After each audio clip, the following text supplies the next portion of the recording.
Bienvenue à toutes et à tous, bienvenue dans cette première émission consacrée aux aînés, une émission sur Afrique Première, tout en ligne. Nous avons une chance énorme que d'avoir toute une bibliothèque à nous sur le net qu'on peut voir partout dans le monde. Nous sommes très heureux de les accueillir sur Afrique Première.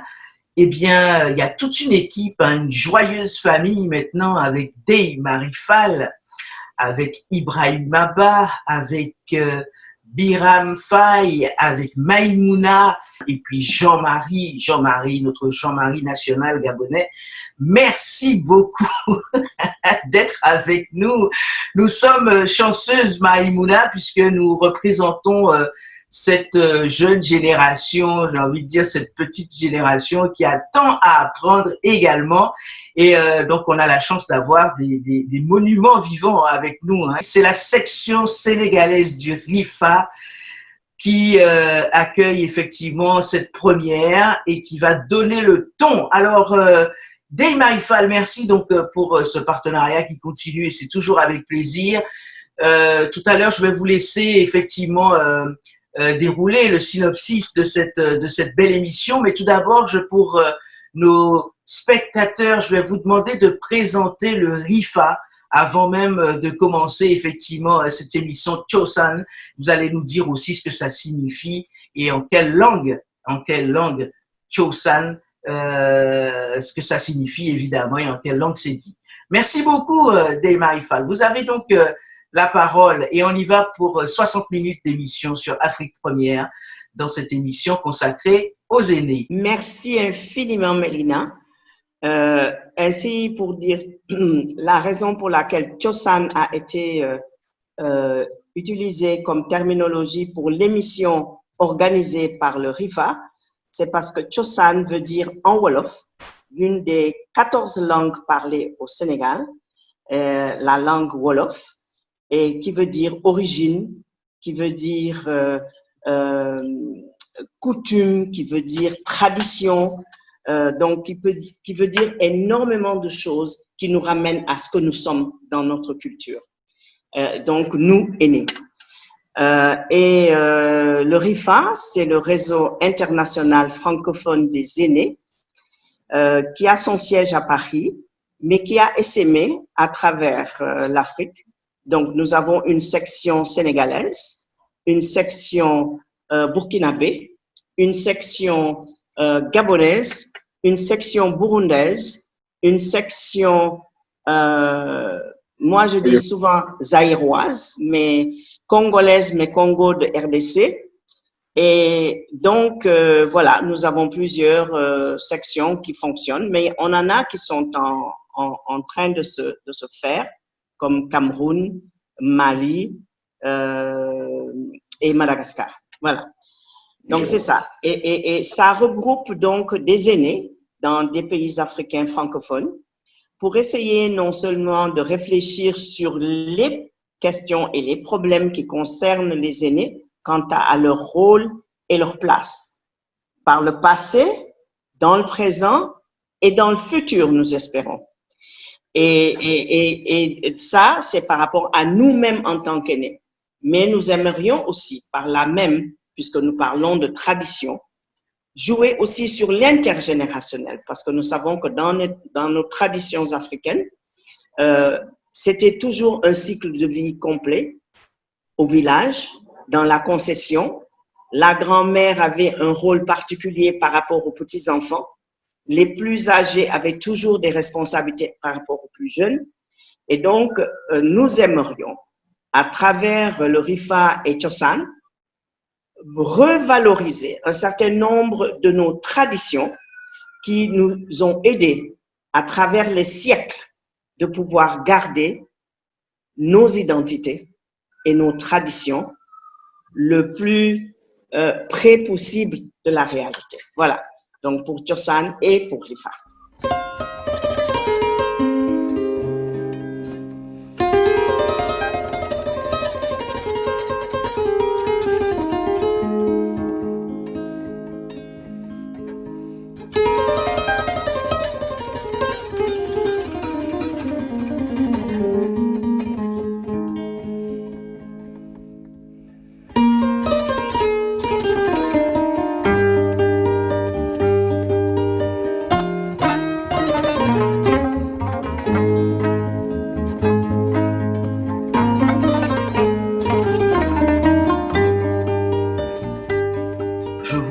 parole et lancer effectivement les discussions sur les aînés et les droits. On y va pour 28 minutes de discussion autour de cette thématique. Vous avez la parole. Je vais présenter très brièvement les droits de l'homme parce que c'est quand même un instrument fondamental qui interpelle tous les peuples, mais d'une certaine manière, et passer avec une transition sur la déclaration de Madrid concernant le vieillissement. Mais d'abord, rendre grâce à Dieu, au Seigneur, et de donner une prière à nos morts, parce qu'ils ont été nombreux à tomber, que ce soit ici au Sénégal, dans tous les pays d'Afrique, comme dans le monde, et rendre aussi hommage aux pionniers dont les noms figurent désormais dans l'histoire juridique et sociale.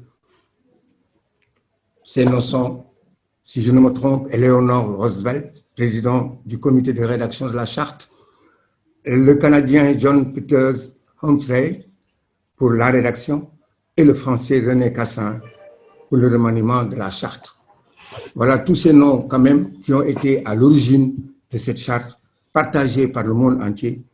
Il est bon d'en parler. Parler de la Déclaration des droits humains, c'est, de mon point de vue, convoquer les peuples, étant entendu que tous les peuples sont dans l'histoire et que chacun dessine son parcours dans l'espace où il évolue.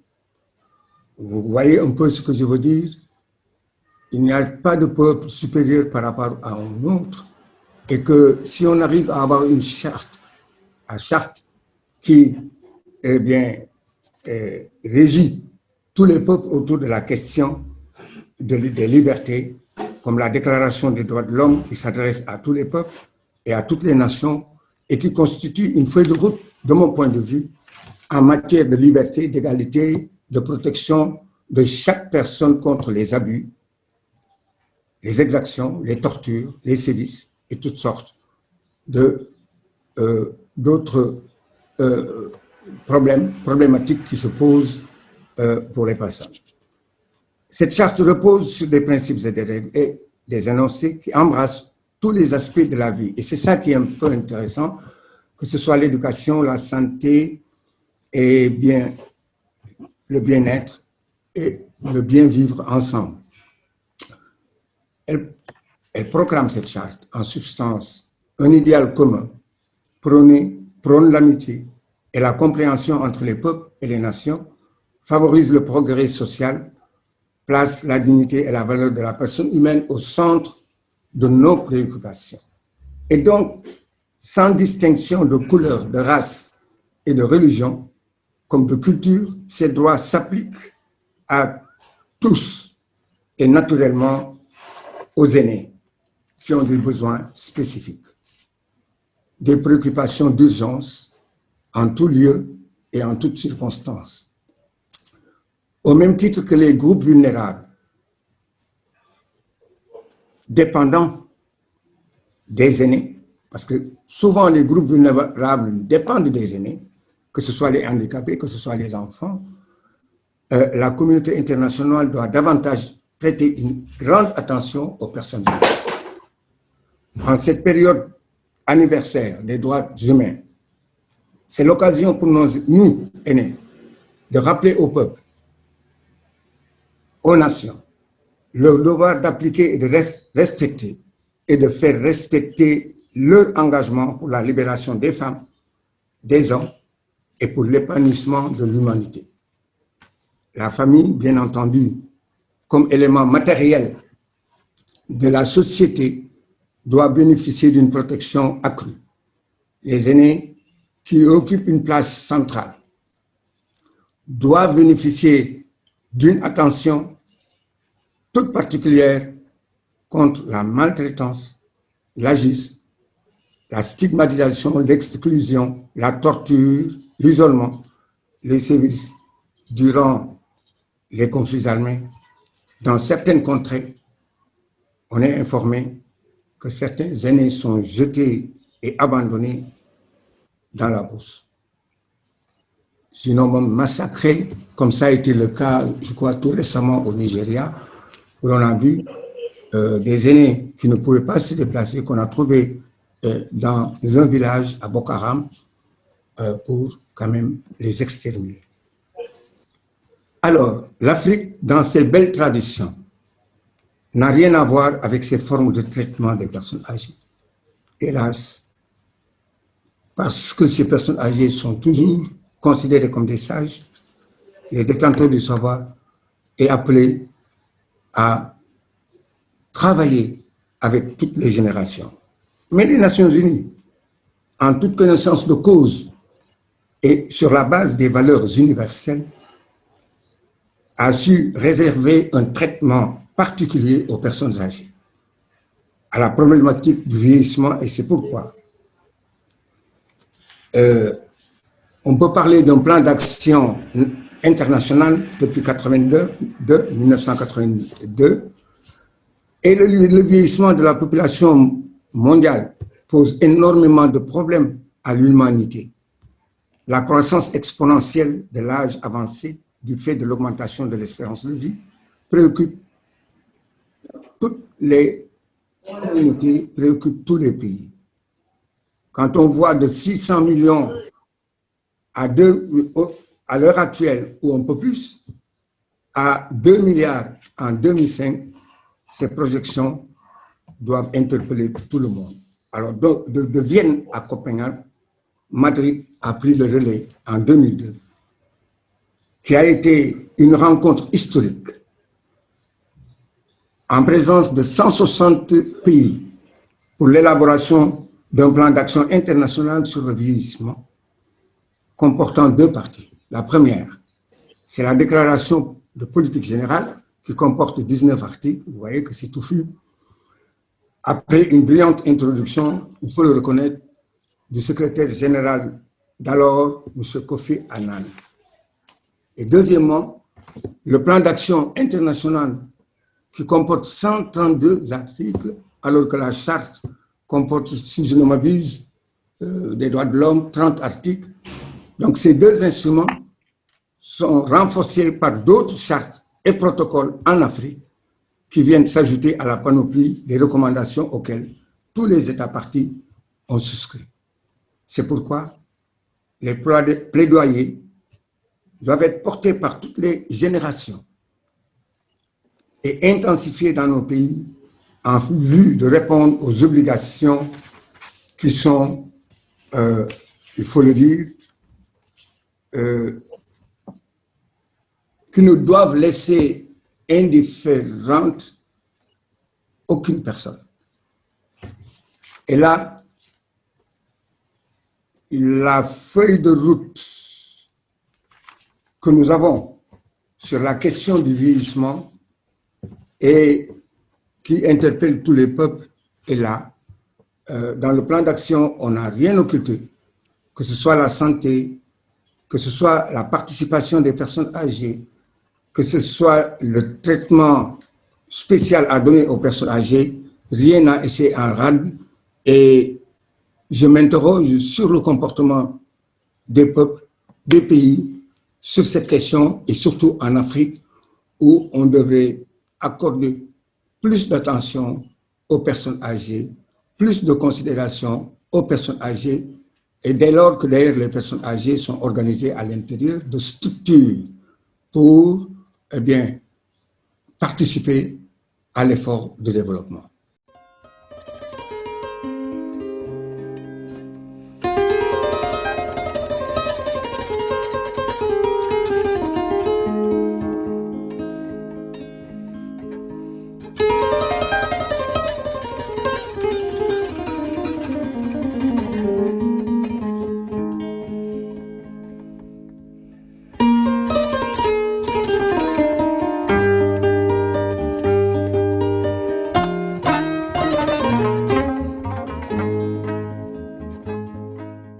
Nous avons commencé avec le monde, l'état dans le monde, des personnes aînées et des droits, surtout par rapport à cette journée internationale des droits de l'homme le 10 décembre, et l'action de la communauté internationale concernant le vieillissement de la population. Et nous savons que par rapport à ce vieillissement de la population, l'Afrique va vieillir encore plus vite que les autres continents parce que l'Afrique a fait beaucoup d'enfants à un certain moment. Nous savons qu'à l'heure actuelle, la population, la grande partie de la population africaine est jeune. Donc, on nous dit l'Afrique est jeune, mais parce que l'Afrique est jeune aujourd'hui, dans 2 décennies, l'Afrique ne sera plus jeune et nous aurons un tsunami de têtes grises. Et si l'on n'y réfléchit pas maintenant, l'Afrique sera confrontée à des problèmes similaires aux problèmes qu'elle a aujourd'hui en ce qui concerne les jeunes, parce qu'on n'y a pas réfléchi avant. Bon, c'est vrai que les jeunes essayent de prendre des bateaux pour aller voir un ailleurs meilleur et finissent par nourrir les poissons dans l'Atlantique. Je ne sais pas les personnes âgées ce qu'elles feront dans 3 ou 4 décennies. Et il faut qu'on y réfléchisse maintenant, pas demain, pas dans une décennie. Donc ça, c'est en ce qui concerne, et c'est un problème mondial, ce vieillissement de la population. Maintenant, nous allons voir par rapport à l'Afrique, spécifiquement, comment se placent les aînés et les droits par rapport à la déclaration de Bamako qui fêtait son 20e anniversaire cette année. Je donne la parole à Ibrahim Abba.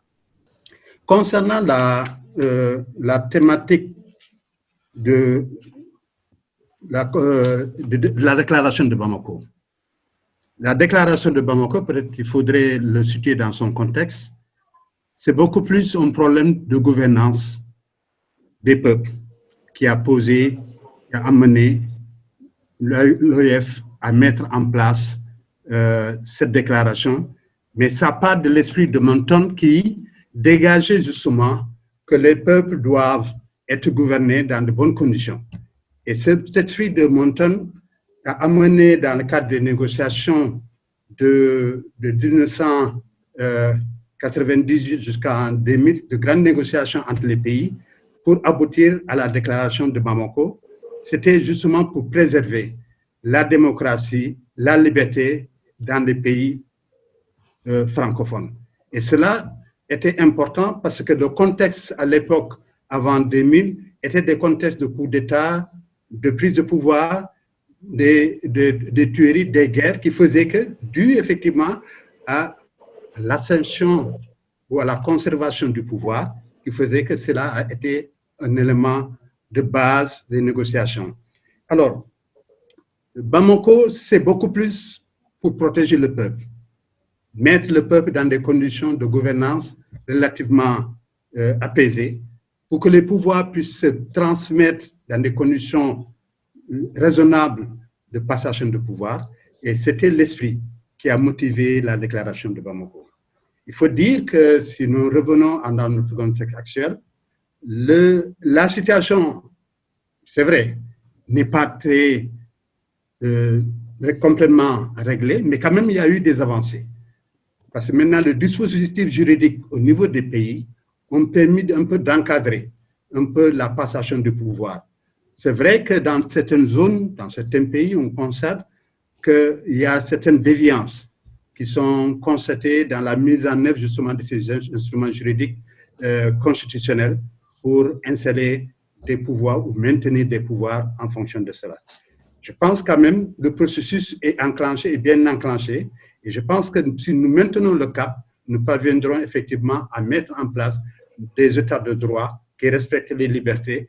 À ce niveau-là, je pense qu'il y a des choses encore à faire que nous essaierons d'accompagner avec la nouvelle génération pour aboutir à cet esprit. Mais dans ce contexte de démocratie et de liberté, la liberté, c'est l'individu, la démocratie, c'est pour le peuple, mais pour l'individu, c'est aussi une question de bien-être. C'est aussi un droit, mais aussi une obligation pour nos États de trouver justement à nos populations le bien-être qui est la raison d'être d'une communauté. Ce bien-être ne doit pas être catégorisé ou singularisé, mais ça doit être quelque chose de partagé par rapport à toutes les communautés, à toutes les franges de la population. Et il est quand même important que les personnes du troisième âge soit pris en compte. C'est pour ces raisons, je remercie Biram pour son introduction, parce que là, si l'on peut dire balayer tout l'espace de la question concernant les personnes du troisième âge, je veux simplement y rajouter que l'Union africaine avait pris l'initiative de mettre en place un protocole pour la protection des personnes du troisième âge.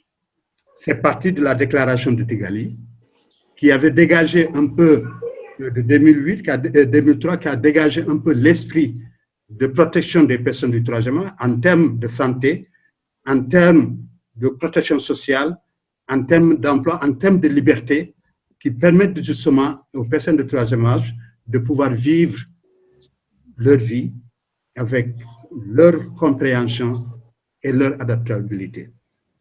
C'est vrai que ce protocole qui a été mis en place par l'Union africaine, le grand dommage, c'est que sur les 54 pays membres de l'Union africaine, il n'y a que 17 qui ont signé ce protocole. Et dans ces 17, il n'y a que 3 pays qui ont ratifié. Donc, un gros travail à mener pour d'abord faire accepter la signature de ce pays-là en tant que pays, pour dire que nous sommes d'accord pour ce protocole, et aussi arriver à faire ratifier, parce qu'il faudrait, pour que ce protocole puisse être opérationnel, qu'il y ait une ratification de 15 pays pour pouvoir mettre en œuvre justement ce protocole. Alors là, c'est un problème de plaidoyer qui reviendra aux organisations du troisième âge de mener ce travail-là. Donc, cela, effectivement, montre la situation actuelle. Ça veut dire que la préoccupation, comme disait Ndeye-Marie, la préoccupation actuelle de nos pays, c'est la jeunesse. Leur préoccupation, parce que s'ils s'engagent, effectivement, ils signent et ratifient le pays, toutes les obligations liées à ce protocole seront redevables. Et comme ils ont des questions qu'ils n'ont pas encore réglées au niveau de la jeunesse, il me semble, selon mon appréciation, qu'ils reportent effectivement cette signature pour régler la question de la génération jeune. Mais je pense que c'est peut-être une mauvaise lecture, parce que comme nous sommes en train de le faire, l'intergénérationnel permet justement de régler les problèmes qui sont des préoccupations de la jeunesse. Je pense que c'est un travail à mener, le travail de plaidoyer pour d'abord faire signer ce protocole par beaucoup de pays et aussi faire ratifier ce protocole-là. Il est heureux que l'Organisation mondiale de la santé puisse, je pensais suite à la conférence de Madrid, que l'OMS a pensé mettre la décennie du vieillissement en santé, qui démarre en 2020-2030, qui doit être portée. Et je pense que nous devons justement ensemble travailler pour aider l'OMS à mieux porter ce projet-là pour qu'on puisse avoir des résultats concrets.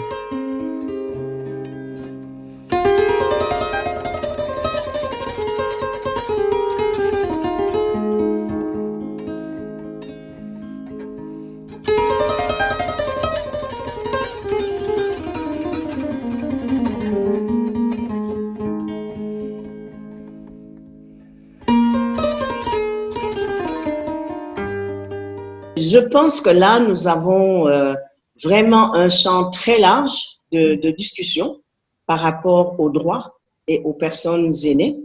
Le protocole de Kigali face à la déclaration de Bamako ou la déclaration universelle des droits de l'homme, parce que c'est beaucoup plus spécifiquement vers les aînés africains qu'il s'agit de regarder, et que la responsabilité de nos États est vraiment mise en lumière, et leurs hésitements nous montrent bien que parfois on pense régler un problème en mettant de côté un autre problème, alors qu'en les mettant ensemble, on pourrait trouver une solution.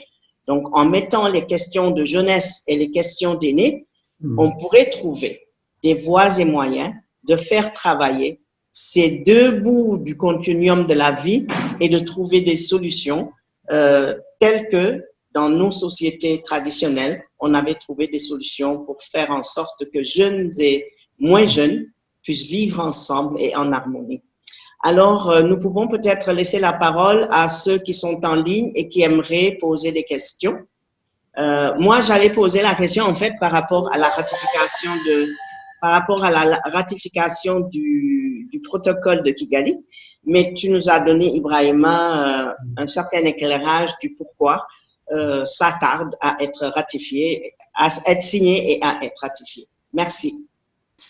Compte tenu justement de tous ces chantiers qui ont été menés depuis, quelles sont effectivement les évolutions concrètes que vous avez pu constater et quelles sont celles qui méritent d'être améliorées? Vous avez donné quelques pistes, mais je souhaiterais avoir quelques précisions à titre personnel. Qu'est-ce que vous pensez justement de ces évolutions depuis le temps qu'il y a eu effectivement ces signatures? Bon, pour le protocole sur la protection des personnes du troisième âge, c'est depuis si l'on peut dire, le guide de la mise en place du protocole, il n'y a que 17 pays qui ont eu à signer le protocole pour dire qu'ils s'engagent à mettre en œuvre les directives de ce protocole. Mais malheureusement, les pays ne les ont pas soumis à leur parlement pour qu'il y ait force de loi. Et ce qui fait qu'il n'y a que 3 pays. Peut-être tu cherchais tout à l'heure les pays qui... Le Sénégal n'en fait pas partie, malheureusement. Il faut le dire d'avance. Donc, le Sénégal n'a ni signé ni ratifié. Donc, je pense que c'est un point de recherche et de plaidoyer, parce que je pense que c'est des éléments assez importants à prendre en considération. Donc, c'est dans la situation que nous vivons pour ce qui concerne le protocole. Maintenant, du point de vue de la démocratie, je pense quand même qu'au niveau de l'Afrique francophone, il y a beaucoup d'évolutions. Parce que l'OIF a mis en place un dispositif de sanctions pour le non-respect de la démocratie en termes d'accompagnement, d'appui de l'OIF pour ces pays. Mais si ces pays-là ne respectent pas la démocratie, l'OIF s'est donné comme moyen de sanctions par rapport à ces pays-là de ne pas pouvoir respecter cela. Eh bien, c'est une question assez pertinente d'ailleurs sur les évolutions concrètes que nous vivons dans nos pays. Je puis vous informer, je peux vous dire que l'année dernière, le professeur Koumé, avec ses pairs dans la sous-région, et tous se sont retrouvés à Dakar. C'était une réflexion sur un plan d'action CEDEAO, adopté avec le budget, et la conférence des ministres a approuvé. Il ne reste plus que la conférence des présidents. Par ailleurs, au Sénégal, nous avons réussi à fédérer toutes les organisations de personnes âgées, et c'est ce mois dernier, précisément le 19 novembre, qu'on a pu présenter un document comportant toutes les préoccupations des aînés et sur le rôle et la place des aînés dans le développement. Parce qu'en Conseil des ministres, le président lui-même l'avait demandé. Et nous espérons qu'avec le plan d'action national et cet instrument-là que nous avons mis entre les mains de la République, nous espérons que on avancera dans le processus d'implication des personnes âgées dans tout ce qui préoccupe la vie nationale. Je termine en disant tout simplement que notre ami a raison, Ibrahima a raison, c'est notre préoccupation, parce qu'on met en place des protocoles, on met en place des recommandations, et les gens sont là présents. Quand ils quittent ces séances, retournent chez dans leur pays respectif, mais plus personne n'en parle. Le suivi ne peut se faire que à travers les organisations de personnes âgées et aussi avec les jeunes, justement, parce que les personnes âgées vont avec les jeunes. Sans les jeunes, les personnes âgées n'avanceront pas. Et sans les personnes âgées, les jeunes auront du mal aussi à avancer. Et c'est un plaidoyer fort qu'il faut faire, mais aussi des actions fortes sur le terrain pour amener les gouvernants à accepter de fait, même si on ne signe pas, la présence des personnes âgées en leur donnant tout ce que, eh bien, tout respect et toute considération dans le processus de développement. Je vais juste compléter, comme il a si bien dit, le devoir de mémoire, nous devons l'assurer, mais que le droit de mémoire, c'est la jeunesse, parce que de toute façon, c'est un processus inéluctable. On est jeune aujourd'hui, on sera vieux demain. Donc, il faut accompagner les vieux d'aujourd'hui pour que demain, cette question soit réglée avant votre arrivée à cet âge-là, des personnes âgées. Je pense que le combat est un combat commun. Ce n'est pas justement la génération de personnes de troisième âge qui doit mener le combat, c'est la jeunesse aussi qui doit l'accompagner parce que nous allons avoir des éléments de vieillissement parce que de toute façon, on le sait tout le monde, de vivre longtemps, donc on tendra obligatoirement vers la vieillesse. Donc, il faudrait justement accompagner pour que les dispositifs juridiques d'accompagnement, les plans d'action puissent être mis en œuvre et peut-être qu'au moment où vous serez à l'âge âgé, ce processus arrivera à un niveau de maturation.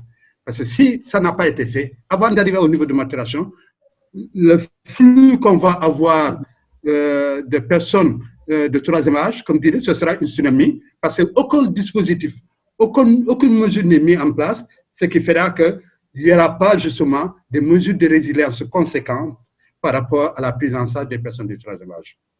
Merci pour ces précisions, merci de m'avoir donné comme ça sur le vif votre point de vue. Maïmouna, justement, quand on atteindra le grand âge, pas quand on sera vieux, on ne sera jamais vieux là, et vous n'êtes pas vieux, vous avez un grand âge, d'accord?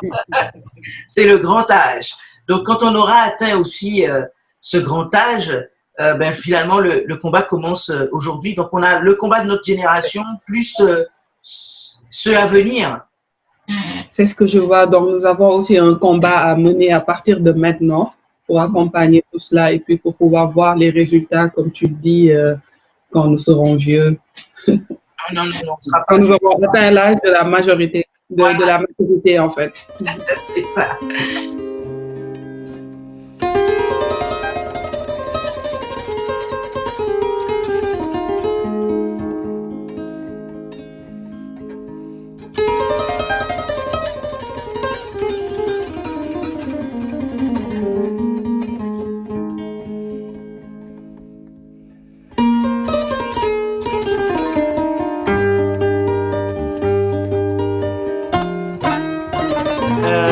Ainsi donc, nous savons que c'est aujourd'hui que commence ce plaidoyer pour avoir des stratégies, avoir des alternatives en ce qui concerne ce vieillissement de la population en Afrique. Et cela doit se faire en intergénérationnel et pas en isolement, un groupe d'un côté, l'autre groupe de l'autre. Et le plaidoyer qu'il va falloir vraiment déployer auprès de nos États et les sections nationales, je vous attends avec des propositions. Il faut le faire et le faire avec du forcing, surtout dans le cadre de cette décennie du vieillissement en santé établie par l'OMS 2020-2030. Alors, je pense que là, nous allons continuer le déroulé de notre émission. Nous allons donc passer à notre rubrique santé. Et c'est au tour de Maïmouna, une de nous qui nous épaule, qui nous accompagne, surtout du point de vue de la technique, parce que pour exploiter le questionnaire que nous avions envoyé cet été sur comment vont nos aînés, votre parole compte, nous avions été vraiment très secoués par la vulnérabilité des personnes âgées en ce qui concerne la pandémie du Covid et nous voulions savoir comment vont nos aînés. Voilà, je donne la parole à Maïmouna Diop. Moi, je vais vous présenter quelques réponses en fait qu'on a obtenues par rapport au questionnaire fait dans le cadre de la célébration de la Journée internationale des personnes âgées, le 1er octobre 2020, qui sera révisé pour l'organisation du premier sommet international des aînés africains et de ses diasporas prévu lors du centenaire de M. Amadou Mahtar Mbow le 20 mars. Nous avons obtenu 55 réponses. D'ailleurs, je vais vous partager mon écran. Ça va être plus facile, je pense. Donc, nous avons eu, comme je disais, 62,3% de personnes âgées entre 70 et 79 ans. Parmi eux, la majorité est constituée de femmes. Puis, ils ont la plupart des enfants et des petits-enfants. De même, en fait, 94,3% vivent en milieu urbain. La majorité a fait des études, dont les études universitaires. Donc là, nous avons la majorité qui est à la retraite présentement, mais quand même, nous avons 11,8% des répondants actuellement qui exercent une activité comme professeur, consultant, conseiller économique. À la question, si vous êtes à la retraite, bénéficiez-vous d'une pension de retraite? Nous en avons 88,9% qui ont répondu oui. Pour la couverture maladie aussi, il y a la majorité qui en bénéficie actuellement. 77,4% se considèrent être en bonne santé. Donc, à la question, considérez-vous que vous êtes en bonne santé? Sinon, de quoi souffrez-vous? Nous avons eu beaucoup de réponses, surtout par rapport au diabète. Donc, on peut dire que, par exemple, 70% disent avoir le diabète présentement. Puis, par rapport aux activités sportives, 61,5% disent en pratiquer une. Comme exemple, nous en avons surtout la marche qui est citée, la gymnastique, le vélo, entre autres. Donc,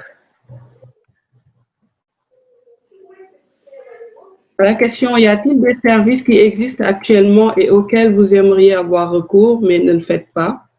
Donc, nous avons 42% qui répondent non, mais quand même 22% qui disent oui. Ces activités sont, par exemple, yoga et natation, poursuivre des études religieuses, celles relatives à la filière d'expertise comptable, encadrement de jeunes diplômés, apprentissage de la broderie, cours d'informatique, formation des femmes en gestion.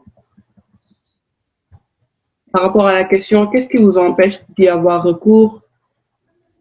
On a le temps de mieux exercer, je suis âgée et je veux être disponible pour la famille, la structure et l'organisation, le manque de temps et de motivation, mauvaise gouvernance mauvaise, de l'aide, l'âge aussi.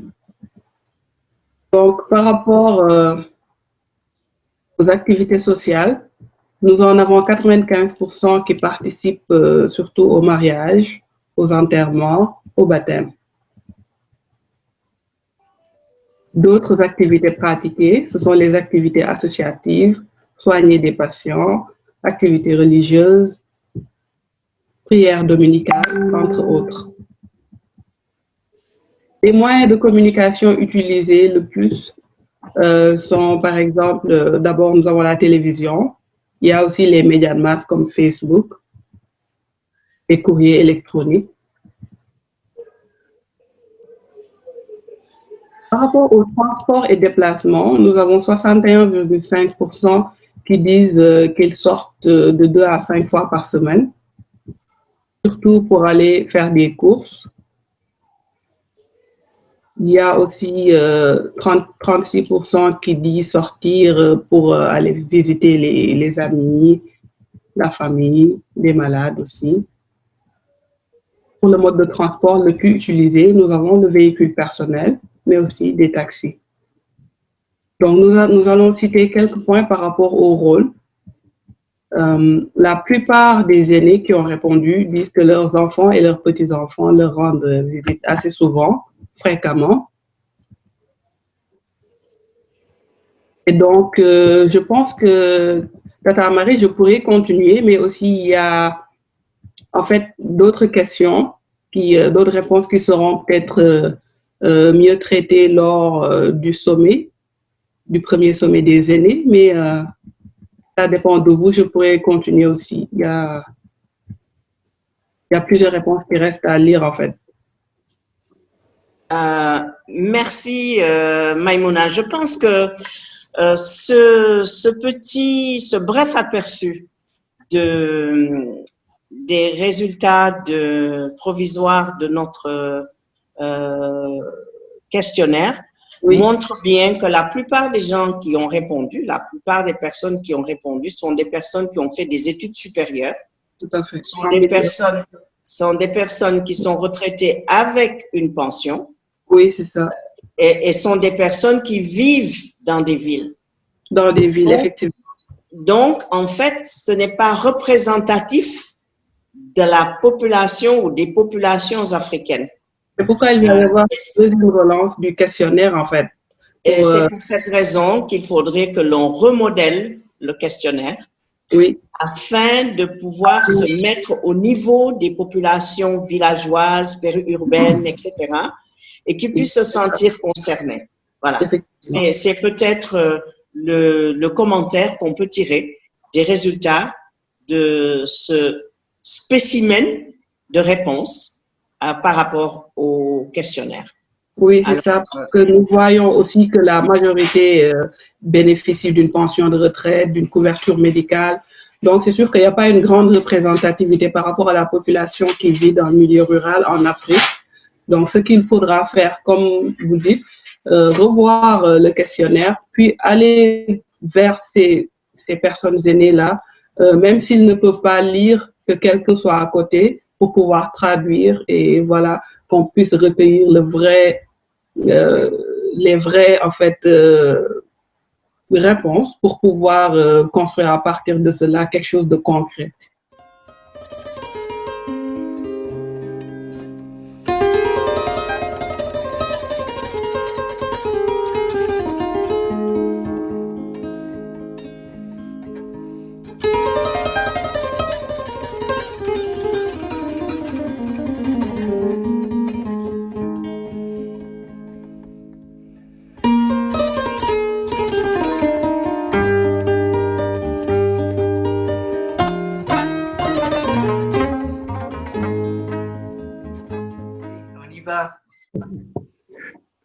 Ok, donc là maintenant, c'est la rubrique culture et dans culture, la gastronomie.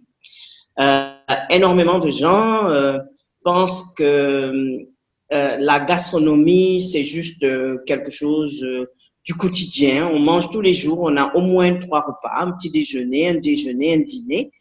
Et donc, ça fait pas partie de ce qu'on appellerait la culture. Mais nous savons parfaitement que ça fait partie de la culture. Lorsqu'on parle du riz au poisson au Sénégal, on sait ce que ça signifie. Lorsque l'on parle de la sauce graine ou du poisson braisé en Côte d'Ivoire ou du djumblé, on sait que ça appelle quelque chose en nous. Je ne sais pas, Jean-Marie, au Gabon, si vous avez comme ça un plat spécifique ou des plats que lorsqu'on en parle, les gens savent qu'on parle de leur racine. Oui, il y a le concombre qui ne se fait peut-être pas en Afrique, ou bien les feuilles de manioc que vous n'avez pas là-bas en Afrique de l'Ouest. Donc c'est un plat qui est réclamé, qui est connu de tout le monde. On ne peut pas arriver dans un village ou bien dans une invitation si on n'a pas un plat de feuilles de manioc. Donc, on en parlera le moment venu. Ok. Donc, nous savons que la gastronomie fait partie de nos cultures et nous touche au plus profond de nous-mêmes. Alors, certains plats, on sait comment c'est venu ou pourquoi c'est fait comme ça. mais d'autres, on ne sait pas. Alors, le riz au poisson au Sénégal est très spécifique. Le riz au poisson est un de des conséquences de la colonisation. Parce que avant la colonisation, nous avions beaucoup de plats avec du mil. Le riz ne faisait pas partie de notre alimentation. Mais lorsque les Français ont voulu utiliser nos terres pour cultiver les arachides pour les entreprises en France pour l'huile et le savon, Marseille et Bordeaux, ils nous ont obligés à faire une monoculture de l'arachide. Et donc, nous ne pouvions plus utiliser nos produits naturels pour notre alimentation de tous les jours. Ils sont allés chercher les brisures de riz des usines de riz d'Indochine et nous ont dit, mangez ça. Alors moi, je me souviens, jeune, tous les soirs après l'école, on nous donnait dans une calebasse un certain volume de riz et on devait trier le riz. D'abord, on prenait les bérets qu'on avait parce que ça adhérait avec la paille du riz. Et puis après, on enlevait les cailloux, les petits cailloux. Et ce riz, en France, était appelé riz pour oiseaux. Et c'était en général donné aux animaux. Mais nous, on nous l'a imposé comme nourriture. Et à Saint-Louis, qui est une ville du patrimoine mondial, il est compté qu'une femme qui s'appelait Penda Mbaye a inventé ce qui est devenu aujourd'hui ce plat national qui est le riz au poisson et que l'on fait avec du poisson, en général du mérou ou de la dorade ou même aussi de l'espadon, mais il faut du gros poisson et toutes sortes de légumes, carottes, ignames, patates douces, etc. et de la tomate. Alors, on peut avoir la version rouge, donc avec la tomate, ou la version blanche, et on l'appelle dans ma langue Wolof, donc tieb c'est riz, tieb ou djun c'est poisson, riz au poisson. Alors, riz au poisson rouge ou riz au poisson sans la tomate donc blanc, et on appelle ça dans ma langue tieb ou tatunen, c'est-à-dire tieb sans culotte. Bon, voilà.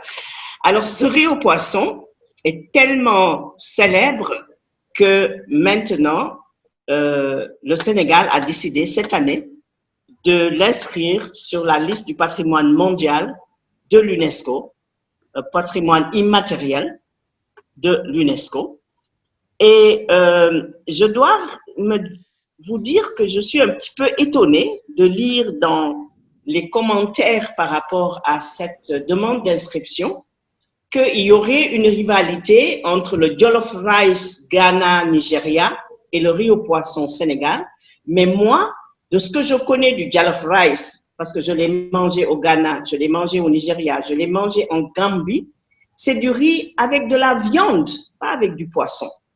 Alors peut-être qu'on ne parle pas du même jollof rice, mais ça n'a rien à voir entre guillemets avec le riz au poisson. C'est fait à peu près de la même manière, rouge, mais c'est avec de la viande ou avec du poulet, mais pas avec du poisson. Donc, le Sénégal est le pays qui le fait avec du poisson et je suis tout à fait, je suis vraiment étonnée que l'on dise qu'il y a une rivalité entre le jollof rice du Ghana et du Nigeria et le riz au poisson, le tiebou-djen Penda Mbaye du Sénégal. Bon, je n'ai pas encore demandé à discuter avec les gens ici au Sénégal qui sont responsables du traitement de ce dossier pour être mieux éclairés par rapport à ce soi-disant conflit entre le jollof rice, comme je dis, qui est un riz à la viande, et le tiebou-djen, riz au poisson, qui est fait avec le poisson. Voilà, alors je pense que si vous avez des questions, je suis disposée à y répondre. Il ne nous reste plus beaucoup de temps pour la fin de notre émission. Merci. Ben, moi, je voudrais simplement dire que Marie a encouragé le Sénégal à le faire parce qu'en fait, en Afrique centrale, ce riz sénégalais est connu de tout le monde en Afrique centrale. Il est servi sur les chantiers forestiers, il est servi sur les chantiers qui élèvent les maisons et tout ça, immobilier. Donc, ce qui fait que partout dans nos sociétés, dès lors qu'il y a une société qui se crée et qui vous donne à manger, il y a toujours une bonne dame qui vient vendre son riz sénégalais. Donc, il est plus connu certainement, nous, dans nos pays d'Afrique centrale. Et le riz à la viande, très peu, on ne le connaît pas, mais c'est beaucoup plus le riz sénégalais qui, tout le monde le mange aussi. Merci Jean-Marie. Je sais qu'en RDC, j'ai une amie qui est donc la présidente de RIFA RDC, Marie-Thérèse, qui ne connaissait pas du tout le riz au poisson et qui l'a adapté et qui l'appelle le riz aux 7 légumes.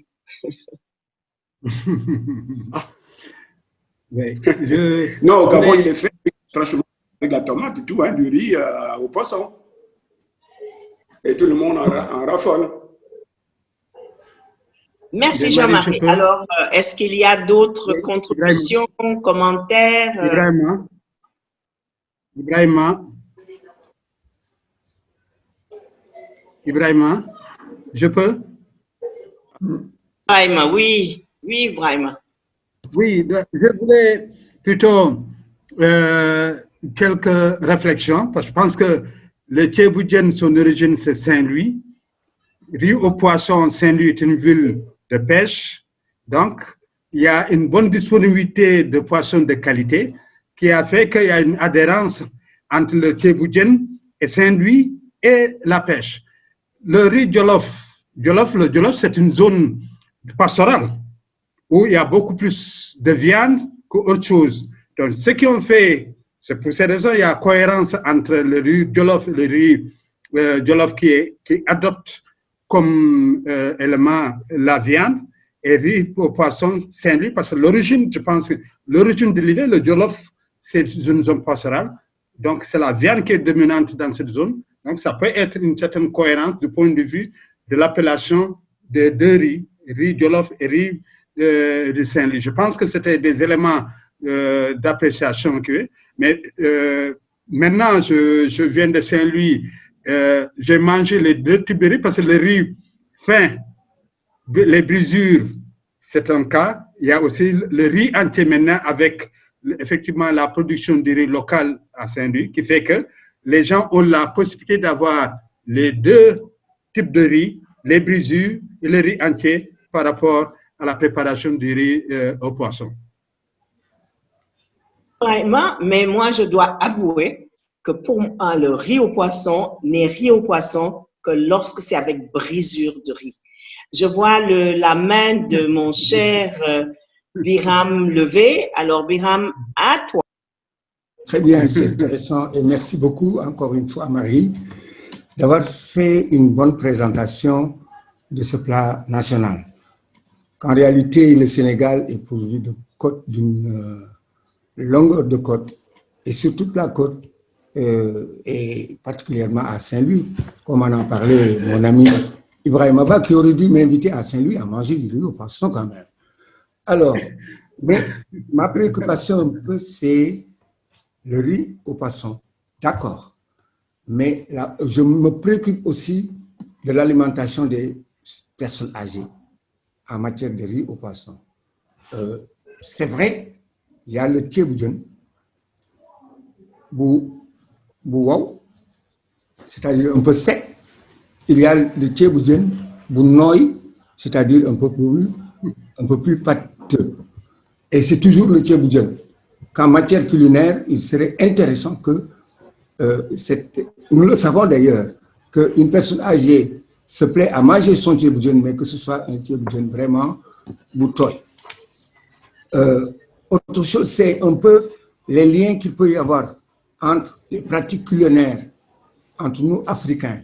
Tout à l'heure, notre ami Jean a parlé des feuilles de manioc. Mais les feuilles de manioc sont prisées aussi au Sénégal dans ce qu'on peut appeler le bourakhé, que l'on peut préparer, etc. Bon, en fait, il y a ça. Mais la particularité du Sénégal, effectivement, c'est le tchéboudjen qui est reconnu au terroir, dans la sous-région en Afrique et même dans le monde. Je pense que le tchéboudjen a été bien choisi et qu'il faudrait que le plaidoyer se fasse autour de cette question tout en tenant compte du ventre de chaque individu, du ventre des jeunes et du ventre des personnes âgées. Je vous remercie. Merci Biram. En fait, le riz au poisson, comme tu dis sec, en Wolof ça dit wesseng. Et le riz au poisson qui est un peu plus mouillé, on dit boutoy. Donc, c'est vrai qu'on a toute une gamme de possibilités de faire ce riz au poisson avec ou sans tomate, wesseng ou pas wesseng, etc., etc. C'est vraiment, vraiment un plat qui nous appartient. Mais comme je dis, son histoire fait que nous l'avons quand même inventé parce que prise en tenaille par les besoins économiques du colonisateur. Voilà. Donc ça, il ne faut pas qu'on l'oublie non plus, que c'est quand même quelque chose que l'on a, c'est la résilience de la femme africaine pour nourrir sa famille et qui a inventé ce plat qui est devenu maintenant non plus juste un plat national, mais pratiquement un plat international.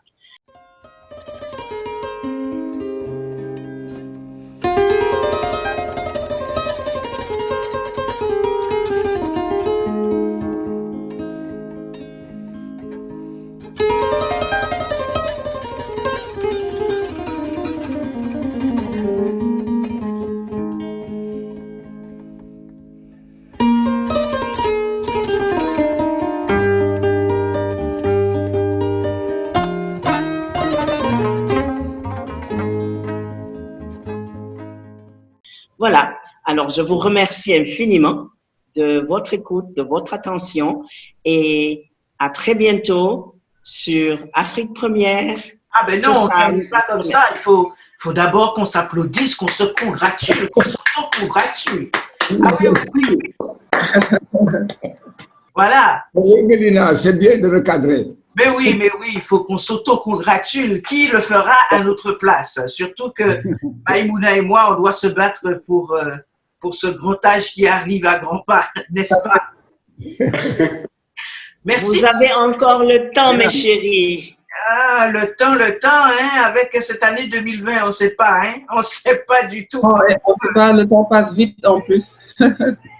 Merci. Oui, mais Covid a bien montré que sa préférence, c'est nous. Oui. Et même le vaccin, c'est encore vous. Enfin, décidément, vraiment, cette année 2020. Hein. En tout cas, merci beaucoup pour cette belle émission. J'invite la jeune génération vraiment à s'impliquer. Si vous voulez, ça vous intéresse effectivement d'être des stagiaires à Afrique Première, n'hésitez surtout pas, au contraire, parce que vous serez accompagné justement de ces belles personnes et pas simplement effectivement du RIFA Sénégal, mais de tous les RIFA cités effectivement par Déma Rifal en début d'émission. Donc en fait, c'est vraiment les aînés francophones et d'Afrique francophone particulièrement. Si vous êtes passionné des mondes africains, eh bien ça nous ferait plaisir effectivement de vous avoir avec nous pour que nous puissions rehausser l'éclat de cette belle émission. Merci Mélina, effectivement, c'est parce que vous nous aidez, c'est parce que vous nous soutenez, c'est parce que vous nous dites vous êtes capable, vous pouvez, ce n'est rien de sorcier, il suffit simplement de le vouloir et de s'y mettre. Et je dois dire que j'ai beaucoup appris et je voudrais te remercier à travers toi Africa Mondo, qui est un partenaire spécial du collectif pour la promotion du patrimoine immatériel en francophonie, ainsi que le RIFA, qui est membre du collectif. Donc, nous voyons en fait que non seulement nous avons une pluralité de personnes et de personnalités à travers l'Afrique francophone et la francophonie, mais nous avons aussi une pluralité d'entités qui travaillent ensemble pour ces ponts à construire par-dessus l'Atlantique entre l'Afrique et ses diasporas. Alors, merci infiniment. Merci beaucoup. Donc, notre initiative est dans le champ des médias, de l'information numérique Et c'est unique en Afrique pour lier les jeunes et les aînés afin de cheminer ensemble dans cette nouvelle ère numérique à l'africaine. Donc, on espère que d'ici 2022, pourquoi pas, nous ayons un très beau studio où on pourra effectivement être ensemble et que nous pourrons inaugurer cela de fort belle manière. C'est comme ça que les grandes actions commencent. On commence parfois dans le garage. Là, on commence de façon totalement dématérialisée, mais c'est tout aussi beau puisque nous sommes à la fois au Sénégal, à la fois à Montréal, à la fois au Gabon et puis partout dans le monde où on peut discuter et échanger. Mille merci. Prochaine émission dans un mois. Et puis donc passez de bonnes fêtes de fin d'année, si on peut dire cela comme cela. En tout cas, débutez bien l'année 2021. On aura l'occasion de se revoir et j'espère avec beaucoup de plaisir.